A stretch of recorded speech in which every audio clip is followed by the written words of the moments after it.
Assalamualaikum warahmatullahi wabarakatuh. Halo teman-teman, perkenalkan saya Tiara Maharani. Pada video ini saya akan membahas mengenai pengertian ruang tindak pidana khusus dan lingkup pidananya. Dalam pembahasan ini saya tidak hanya menjelaskan pengertiannya saja, tapi juga mencoba menganalisis mengapa suatu tindak pidana disebut sebagai tindak pidana khusus, bagaimana ruang lingkupnya, serta bagaimana bentuk pemidanaan yang diterapkan dalam tindak pidana tersebut. Tindak pidana khusus pada dasarnya adalah tindak pidana yang pengaturannya berada di luar KUHP dan diatur dalam undang-undang tersendiri.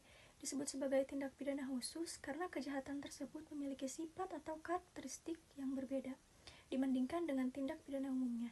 Biasanya tindak pidana ini berkaitan dengan kepentingan negara, kepentingan masyarakat luas, atau perkembangan kejahatan yang semakin kompleks sehingga diperlukan aturan yang lebih spesifik. Contoh tindak pidana khusus yang cukup sering kita dengar, tindak pidana korupsi, narkotika, pencurian uang, dan terorisme. Mengapa disebut tindak pidana khusus? Dari bagian ini, kita bisa melihat bahwa munculnya tindak pidana khusus berkaitan dengan perkembangan kejahatan yang semakin kompleks karena KUHP bersifat umum. Beberapa jenis kejahatan akhirnya diatur dalam undang-undang khusus agar penanganannya lebih efektif. Mengapa pengaturannya berada di luar KUHP? Pengaturan tindak pidana khusus di luar KUHP tertentu bukan tanpa alasan. Pertama, karena perkembangan kejahatan di masyarakat semakin kompleks sehingga beberapa jenis kejahatan membutuhkan aturan yang lebih rinci dan spesifik.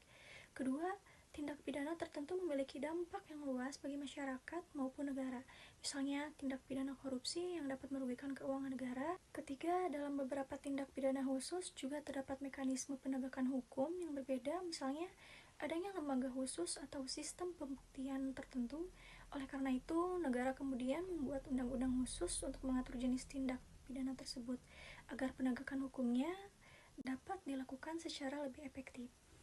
Hal ini menunjukkan bahwa tindak pidana khusus membutuhkan pengaturan yang lebih spesifik dibandingkan tindak pidana umum dalam KUHP. Apa yang dimaksud dengan ruang tindak pidana khusus? Secara sederhana, ruang tindak pidana khusus dapat dipahami sebagai batasan atau cakupan mengenai perbuatan apa saja yang termasuk dalam kategori tindak pidana khusus. Artinya, tidak semua kejahatan otomatis masuk ke dalam kategori ini. Suatu perbuatan baru dapat dikategorikan sebagai tindak pidana khusus apabila memenuhi unsur-unsur tertentu yang telah ditentukan dalam undang-undang khusus. Unsur apa saja yang membuat suatu perbuatan masuk ke dalam ruang tindak pidana khusus? Pertama, diatur dalam undang-undang khusus. Kedua, memiliki dampak luas bagi masyarakat atau negara. Ketiga, memiliki mekanisme penegakan hukum khusus.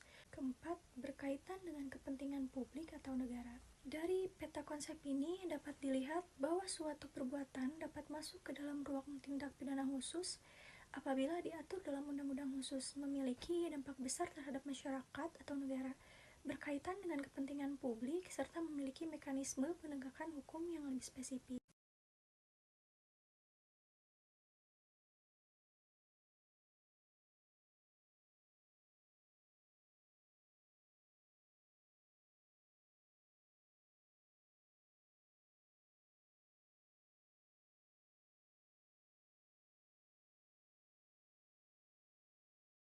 Ciri khas tersebut adalah adanya pidana minimum, pidana kumulatif, serta pidana tambahan yang dapat dijatuhkan selain pidana pokok.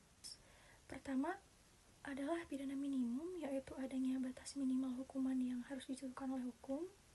Kedua adalah pidana kumulatif, yaitu pelaku dapat dijatuhi lebih dari satu jenis pidana sekaligus, misalnya pidana penjara dan pidana denda.